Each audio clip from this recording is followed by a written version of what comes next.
Salam Sang Raja. Bab 9, Musuh. Satu serangan. Hanya satu serangan dan satu prajurit bintang dihancurkan. Baik tentara Chambord dan musuh terkejut. Mereka semua memandang pria itu seolah-olah dia adalah naga dalam wujud manusia. Suara senjata bentrok dan teriakan perang bergema di medan perang beberapa menit yang lalu tiba-tiba berhenti.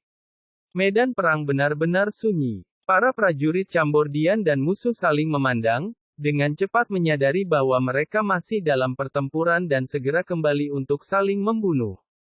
Hahaha, ini benar-benar berhasil. Aku sangat pintar. Hahaha, pria itu tertawa menggelikan. Sementara itu, di tempat lain, di daerah dekat Kastil Chambord, setengah mil dari parit bernama Zuli. 100 tenda militer hitam didirikan dengan pola yang benar-benar menghalangi satu-satunya jalan keluar dari kastil. Ini adalah pangkalan pasukan musuh. Orang-orang di Chambord tidak tahu dari mana musuh-musuh lapis baja hitam ini berasal. 3 hari yang lalu, setelah kabut pagi hilang, seorang penjaga cukup beruntung melihat musuh yang mendekat dengan cepat. Dia dengan cepat membarikade gerbang kastil dan mengulur waktu untuk mempertahankan Chambord. Ada sekitar 2.000 tentara dalam pasukan invasi. Setelah gagal dalam serangan diam-diam, mereka berkemah di samping parit Zuli.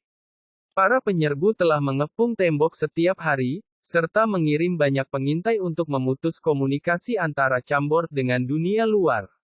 Hari ini adalah hari keempat. Kastil kecil ini memiliki medan yang kompleks yang bisa membuat frustasi penyerang. Jika bukan karena parit berbahaya ini dan tembok pertahanan yang kokoh itu, aku sudah menaklukkan kastil ini untuk ayah, dan bahwa wanita Angela sudah menjadi milikku. Di tepi parit Zuli, seorang kesatria yang mengenakan setelan lengkap baju besi hitam dengan topeng perak menggerutu. Topeng perak memiliki iblis ganas yang diukir di atasnya dan hanya menutupi bagian atas wajahnya. Dia berada di atas kuda perang hitam pekat, yang tinggi dan kokoh, memancarkan citra binatang buas yang agung. Kuda itu juga mengenakan baju zirah yang ganas, dengan hanya kaki dan matanya yang terbuka. Sebuah kekuatan misterius mengelilinginya, seperti medan magnet. Di belakangnya, 19 ksatria lain berdiri diam. Mereka semua lapis baja hitam dan juga kuda hitam. Mereka juga mengenakan topeng gaya setan yang sama juga, tetapi dalam warna hitam bukan perak. Dengan baju besi berduri di atas kuda, mereka tampak seperti peleton ksatria iblis dari neraka. Ini sebenarnya tidak terduga. Kerajaan ini hanya afiliasi tingkat 6 belaka dari kerajaan tingkat 1 yang kecil, namun memiliki parit dengan arus cepat dan tembok pertahanan yang kokoh. Ia bahkan memiliki prajurit bintang 3. Seorang ksatria hitam di belakang ksatria bertopeng perak berkata. Dia kemudian tertawa kecil dan meyakinkan ksatria bertopeng perak. Jangan khawatir Tuan. Pasukan kita sedang berada pada titik puncaknya dan mereka hanya bisa bertahan 20 menit lagi. Setelah itu, kastil ini pasti jatuh. Setelah kita menaklukkan kastil ini, biarkan prajuritnya lepas. Mereka dapat melakukan apapun yang mereka inginkan. Kecuali Angela, tidak perlu ada yang lain yang tetap hidup. Perintah kejam ini diberikan begitu saja oleh ksatria bertopeng perak ini, seolah-olah dia hanya menyebutkan cuaca. Ingat, membakar tidak diperbolehkan. Kita membutuhkan 19 ksatria hitam berkata serempak. Mereka sudah melakukan ini ratusan kali dan itu tidak mengejutkan mereka. Ksatria hitam yang baru saja berbicara berkata, Tuan, raja mereka, eksekusi saja dia. Selama 3 hari berikutnya, suruh semua wanita di kastil melayani para prajurit dan bunuh mereka sesudahnya. Kami mengikuti perintahmu. Semua ksatria bersemangat, mereka menyukai perintah semacam ini. 20, hampir selesai, kalian harus bersiap-siap. Ksatria bertopeng perak melambai pada bawahannya. Ketika kita mendapatkan kendali dan membuka gerbang, kalian semua akan bergegas masuk dan menghabisi musuh secepat mungkin. Aku ingin duduk di atas tahta raja mereka dalam waktu sesingkat mungkin. Ledakan. Boom. Dia bahkan tidak menyelesaikan kalimatnya sebelum suara besar datang dari medan perang.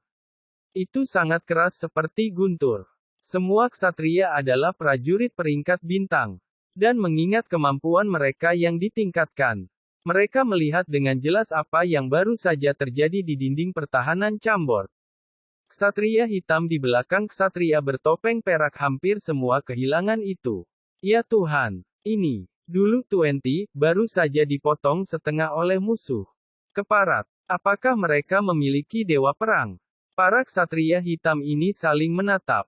Keterkejutan terlihat di mata mereka. Mereka semua adalah prajurit peringkat bintang yang ahli dalam pertempuran sehingga mereka bisa melihat bahwa, manusia besi, yang mengalahkan setengah anggota 20, hanya menggunakan serangan kasar. Tidak ada jejak energi dalam serangannya. Itu adalah pemikiran yang menakutkan bagi para ksatria ini karena 20, sudah menjadi prajurit 1 bintang. Tuan, izinkan aku memenggal kepala bajingan itu. Untuk membalas 20. Beberapa dari ksatria hitam itu menjadi sangat gugup dan tidak sabar. Meskipun ke-20 dari mereka tidak memiliki nama, dan hanya nomor yang ditunjuk, selama 4 atau 5 tahun terakhir, mereka telah berada di bawah komando ksatria bertopeng perak bersama. Mereka makan bersama dan tidur bersama, mereka lebih dekat daripada saudara yang terkait darah. Namun, tidak ada yang mengharapkan itu 20 akan mati dengan cara yang mengerikan ini, terutama dalam pengepungan yang tampaknya mudah ini. Ini telah merangsang kemarahan mereka untuk membalas dendam. Apakah dia baru saja lahir dengan kekuatan yang tidak manusiawi? Ksatria bertopeng perak tersenyum misterius. Dia balas melambai pada para ksatria hitam dan berkata, "Menarik, pria ini telah menggelitik aku. Teruskan perintahku untuk menghentikan pengepungan. Katakan pada tentara untuk mundur sekarang." "Tuan, ini, apakah ada masalah?" Pria bertopeng perak itu menjawab dengan dingin. "Kami mengikuti perintahmu, Tuan. Informasi dari agen intelijen kami, Elang, menyebutkan raja dari kerajaan berafiliasi level 6 ini adalah seorang yang terbelakang." "Hahaha, ganti perintah. Cukup kelilingi kastil untuk saat ini, kirim seseorang untuk meminta penyerahan kastil.